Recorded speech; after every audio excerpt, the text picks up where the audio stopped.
On this episode of China Uncensored, the inside story of a Chinese official who risked his life to defect. Hi, welcome to China Uncensored. I'm your host, Chris Chappell. You know, life can be tough for Chinese communist officials. Long hours of hard work, monitoring dissidents and critical voices. But Chinese officials are only human, and sometimes they simply get fed up. I sat down with Chen Yonlin. He was the consul for political affairs at the Chinese consulate here in Sydney. But then, one day in 2005, he decided he'd had enough of being forced to spy on overseas Chinese.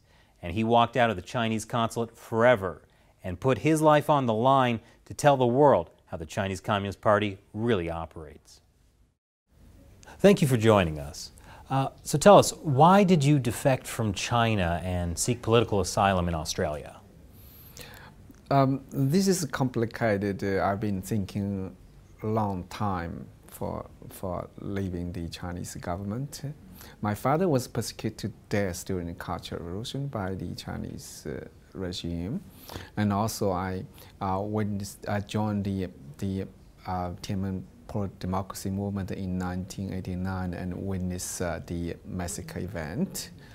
And also in the past several years, I can see that I feel there's no future for China, and I don't want to live in that environment.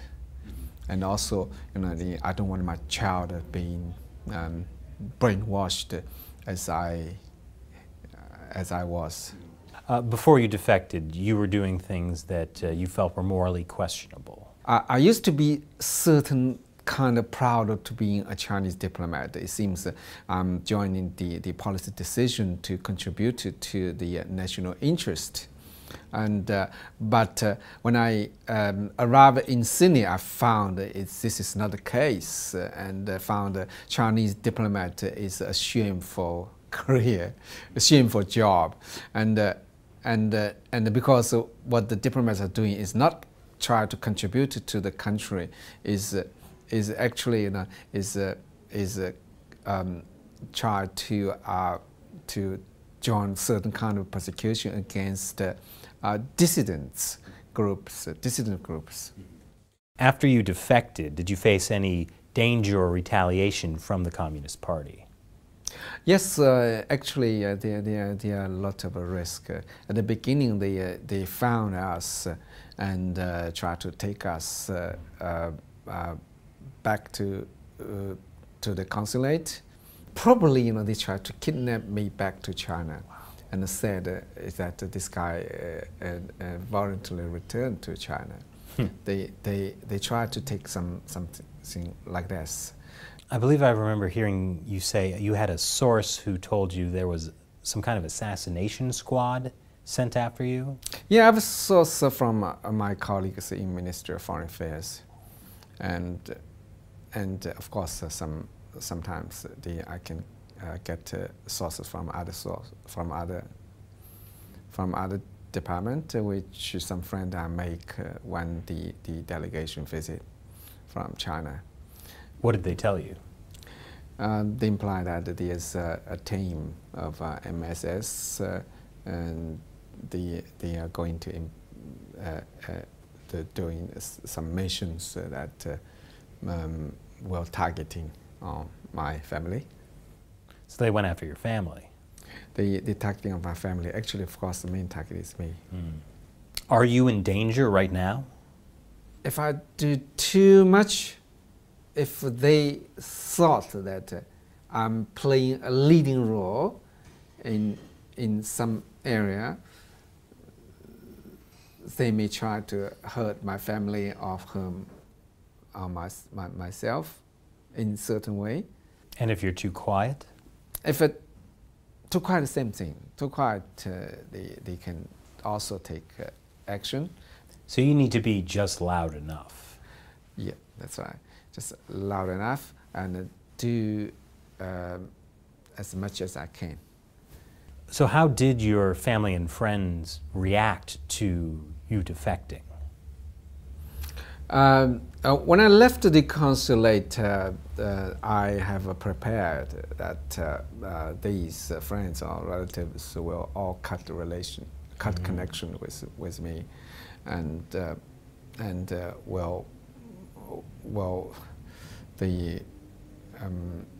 but for my family, you know, my wife and my child, we just want to pursue a life here in the freedom world. How does the Chinese consulate silence critical voices within the Chinese Australian community? There's many ways to silence the dissident's voice.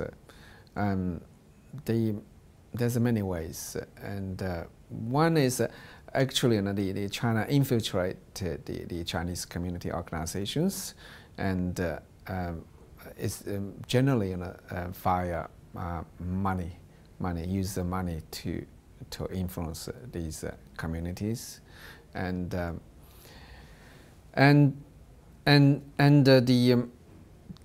also, you know, try to isolate the dissident voice, and Falun Gong at that time in 2000, from 2001 to 2005, when I was in the consulate, was actually the main target, and to you know, to make the Chinese community generally, you know, resent the Falun Gong practitioners, and it's very effective, obviously, you know, because of propaganda to defame the Falun Gong totally. And I understand after you defected, you quit the Chinese Communist Party. Can you tell us a bit about that? At that time, not many Chinese have the gall to have the courage to declare publicly that they quit from the CCP, because in the communist system you can only join. They usually or expel. There's no resign or quit. It's like a bad party, only you can't leave. You can't leave. You control it. You join the party. It's like cult, you know, like a evil cult. Biggest, you can see the largest evil cult group. Oh, that's funny. They usually call the Falun Gong the evil cult. Usually, if you read the Chinese Communist Party propaganda, you should read the opposite meaning. That is correct. So if CCP said that this is an evil part, the evil group, Falun Gong is evil, that means Falun Gong is really good. How do Chinese Australians feel about the Chinese Communist Party's presence in Australia? They feel very scared, obviously. Yeah, the feeling is awful because the mainland Chinese immigrants, they have a very, the family usually, they suffered from persecution from the CCP. They came to Australia, they feel relaxed and feel safe, but in the past, decade, and the Chinese feel, the Australian Chinese Australian feel that their lifestyle been threatened. So how do you feel about the growing influence of the Chinese Communist Party in Australia? I feel very bad, extremely bad, because my child will live here, and this is our new home. And because if Chinese influence, communist influence is here, and we feel that we still in China. We're still in China. This place is turning red, and it's also against my will that I don't want my child to be brainwashed as I was, and now we can see the Chinese propaganda here, and if you can see that on the Sam Destiari case, even the MPs speak for China's interest. Is there anything that can be done to stop the Communist Party's growing influence around the world? That rely on the Western democracy. They should know that China has never given up the Cold War thinking, the ideological, the propaganda. They just have the Cold War mentality. Yeah, totally, and they just stay low, and as Deng Xiaoping said, hiding our capacity, biding our time. So when time is proper, they will launch the fierce attack at the Western ideology again. What do you think is the most important thing about the Chinese Communist Party that the West doesn't understand? The Chinese Communist Party is very cunning, deceptive, and the very cunning and deceptive. The propaganda, all the propaganda are lies, but in the disguise of a beautiful, looking, and it's like the red ballet, the red detachment of women.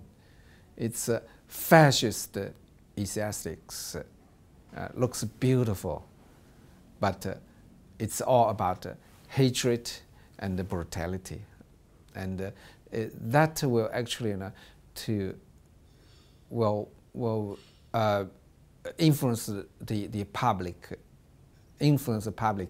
about the basic human rights values.